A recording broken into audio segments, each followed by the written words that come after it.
Hey there, spooky crew! And if you're new here, welcome. My name is Jacqueline, and this is Makeup Tales. On Tuesdays, I bring you Tuesday Tales, where I narrate a spooky, scary story while completing a makeup look. On Thursdays and Saturdays, I bring you solo narrations. If you're interested in spooky content and you like makeup, I suggest you hit that subscribe button. Also, don't forget to like and comment. What was your favorite part of the story, or what makeup looks you think I should try? Also, hit the notification bell. That way you're notified when I post a new video. Today, I bring you an awesome story by author Alex Vancini. The link to the story will be in the description below, along with the author's subreddit. Disclaimer. The following story is intended for a mature audience. It may contain graphic depictions, death, gore, sexual themes, and adult language. Viewer discretion is advised.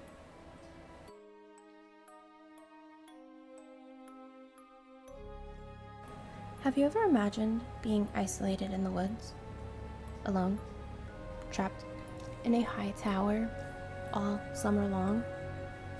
No contact with anyone but a radio with one other person. Sounds terrifying, right? Well, to me, that was just perfect. I should explain that for the summer, I have a seasonal job as a fire lookout in Black Hills National Forest in South Dakota. Honestly, it's a great job. Or at least, I think it is. I make almost just as much as I do at my real job. And I have near endless amounts of free time to do whatever I want. Of course, I do have to actually do my job. But that summer, we had seen nearly no fires. And the ones we did were small and put out in a matter of days. I should explain that these jobs are not easy to get at all.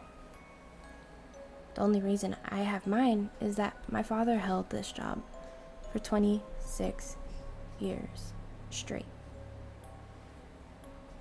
Which meant I spent a lot of my childhood summers out here in these woods, exploring with my younger brother, or listening to ghost stories around the campfire with my family. It was amazing, and honestly, I am so thankful for that. However, my father passed away 2 years ago, and I've been taking the job during the summer ever since. But last summer, something happened to me, and I am honestly not sure that I want to go back. There were only about 2 weeks left in the summer before I went back home to Rapid City. And I remember stepping out on the balcony of my tower to look at the sunset. I was admiring the vibrant pink clouds against the striking blue sky when I heard the voice coming from my radio.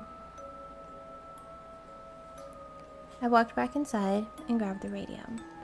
I put it up to my ear to hear Olivia on the other end. "Are you there? West Rock, are you there? This is Red Arch. Come in, West Rock." I pressed the button down to speak to her. "Hello, Red Arch. This is West Rock. I'm here." "Hi, Noah. Are you looking at this sunset right now? It's crazy," I heard from the other end. "I was looking at the sunset," I replied.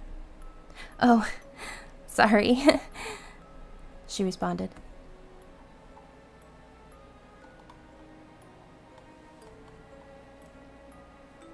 "Don't worry about it.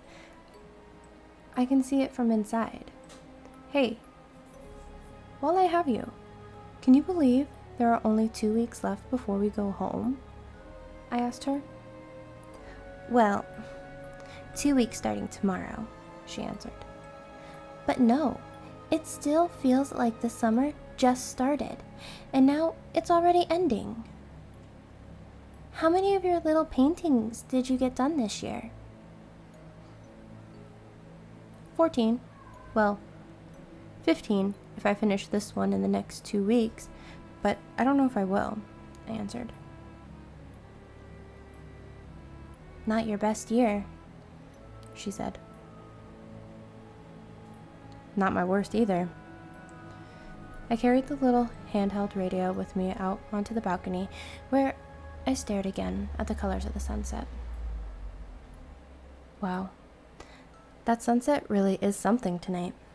I know, right? I wanted to make sure you didn't miss it, she replied. I'm sitting in a single room surrounded by glass windows in all directions, so I don't think I would have missed it anyway, but thanks. We talked for a little more after that, but the only other thing I remember from that night is walking out on the balcony much later when the sunset had turned to nothing but hues of bright blue and the clouds were nothing but a dark gray. That was always my favorite time of day. When it was late dusk and you could feel the crisp, cool air as you inhaled, and you could hear the weak breeze whispering through the trees.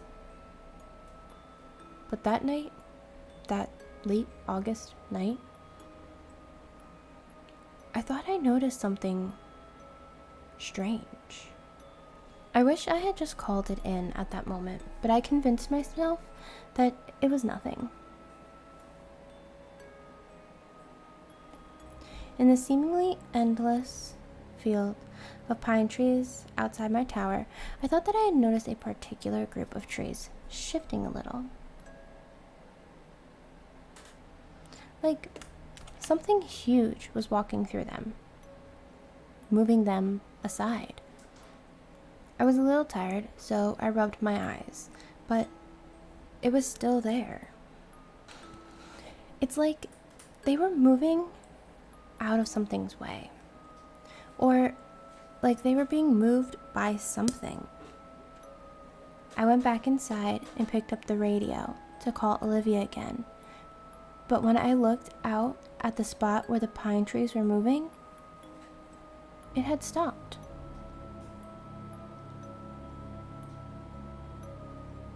I told myself I was just being crazy and that I needed to get some sleep after a long day. I laid down, set my phone on the tabletop map in the middle of my place, and closed my eyes. It took me a while to fall asleep, particularly because it was still pretty early, and partially because I was honestly a little unnerved by the trees moving. But nevertheless, I managed to make myself fall asleep. I remember I left one window partially open just to let in some cool air during the night. But when I awoke, the wind coming through that window was unbelievable. Papers on my desk were blowing around, and it almost knocked a cup of water off my bedside table. I got up quickly, walked across my room, listening to the creaking wood boards beneath my feet as I did so. And I grabbed the window to close it. It took an enormous amount of strength to close that window, surely because of the age of the building to my knowledge. But I practically had to jump up into the air to finally shut it. I walked back over to my bed. I could still hear the strong winds against the windows, but I kind of liked that sound, so I ignored it. but I heard a shrill, sharp howling. I assumed it was because I wasn't able to shut the window all the way. I groaned and got back out of bed to walk over and close it all the way. But when I looked at the window against the screen, it had closed all the way. I even locked the window just to confirm that it was closed. But I kept hearing it. That howl, like the wind screaming through a window screen. But I had no other windows open. I looked around at each one just to confirm they were closed. But the howling persisted. I put my ear up to one of the cold glass windows to listen outside. And that's when I realized it. The howling wasn't coming inside my room. No. It was coming from outside and staying outside. I grabbed the golden door handle leading to my balcony, and I hesitantly turned it to step outside. The wind immediately hit me, and I had to stabilize myself just so I didn't fall over. But as I stood near the edge of the balcony, hands on the railing, I heard it. The howling. I listened and looked all over to try and find the source. But I couldn't find it. I thought to myself that it had to just be the wind. But I have never heard wind howl so shrill and high-pitched. I looked out at the forest again and realized it. I saw it again. The trees were shifting and moving, but this time it seemed more rushed and violent than before. They were moving in a linear path, like they were being moved by something. I also noticed that the path was coming towards me. The shifting trees were headed for my tower. I wanted to go back inside, but I couldn't now. Of course I couldn't. I needed to see whatever was happening. It was getting closer and closer. Braced myself for whatever it was to hit me. My heart rate increased, and I began to breathe rapidly out of sheer anxiety for whatever was about to happen. It just kept getting close. I began counting down the seconds until it hit me. 5. I'll be safe in this tower. It's at least 40 feet tall. 4. It is a very old building, though. I don't know how much it can withstand. 3. I should just go back inside and forget all this. Just go back to sleep. 2. No, I need to see whatever is happening so I can call it in. 1. It's here. It was there. The wind stopped dead. The air in the night was silent. The howling had become absent. Standing at the edge of the clearing around my tower, shrouded in shadows from the pine trees, was some sort of creature. Extremely pale, human-looking skin draped all over its body. But it walked unnaturally on all fours, and its neck was bent upwards almost. It looked like it was walking on stilts. The thing was at least 20 feet tall, standing on all fours. I froze For a second, I didn't know what to do. My mind was blank of anything but questions. What was this thing? How was this even possible?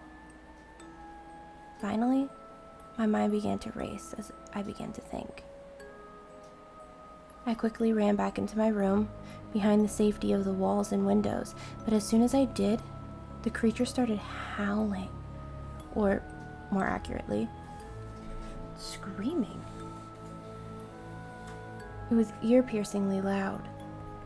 I cupped my hands over my ears and fell to the floor. I crawled carefully over to my gun safe and, still shielding my ears best I could, as I entered the 6-digit code into the keypad. It unlocked, and I swung the door open to take out the small silver revolver I bought last summer. I loaded 6 bullets into it and prepared to step back out onto the balcony to look back at that creature. Before I stepped out, I grabbed the standard issued flare gun that we got at the beginning of every year. I tucked that into my pocket and stepped back out onto the balcony. When I did, the thing was gone. I didn't see it anymore. The howling had stopped. I took a deep breath and looked over the edge. As soon as I did, a long, fleshy arm-like limb of the creature hit me and knocked me back against the wall. I dropped the revolver and went tumbling over the edge of the balcony, falling to the creature below. The creature screeched again, much louder and higher pitched than before.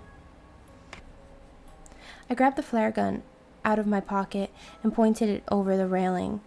I saw its head, its face. It had 2 eyes, an almost human-like face, just scarred and scratched, and it had an ungodly number of teeth. Before it could move again, I pulled the trigger, and the glowing red flare shot out of the gun and hit the creature dead center in the face. It screamed again. An ear-shattering scream, louder than anything I have ever heard in my life. But I watched as it ran back into the trees outside the clearing. I ran back inside and locked the door. I slouched down onto the floor and tried to slow my breathing. I don't think I moved from that one spot the entire night. I refused to look out at any of the windows. I just sat, clutching the now empty flare gun in my hands, trying to calm myself.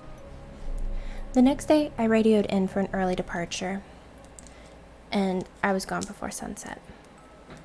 I talked to Olivia one last time. Told her some fake story about my cousin being sick, and I needed to go see him. But I didn't look back as that helicopter took me away. I didn't look back for a second. I debated what I should do about it. Should I go to the police? Should I tell Olivia? Ultimately, I decided not to do either. Partially because I didn't want to be known as the crazy guy, and mostly because, what are they going to do? They aren't going to believe me, and even if they did, what would they do? Olivia also told me she's not going back next summer for unrelated reasons, so at least I don't have to worry about that. But I don't know if I'm going back either. My father held that job for 26 years.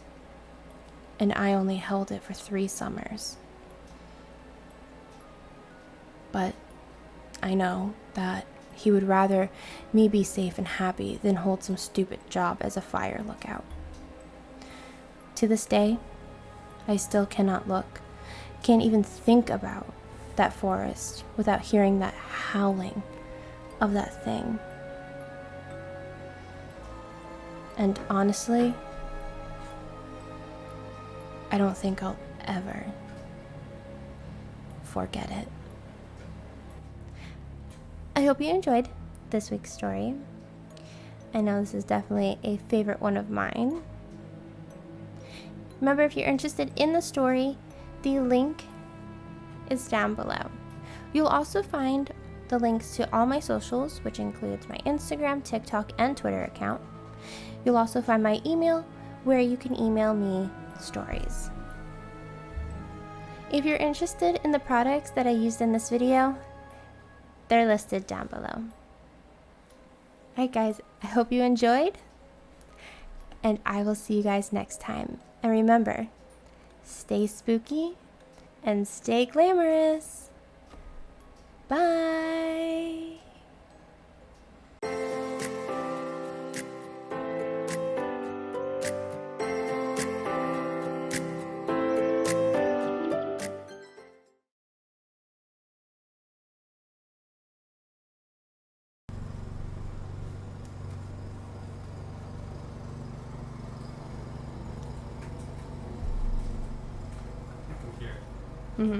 Well, just on this side. Turn the camera on. Is it on? Camera's on. Nope. No, it just went off.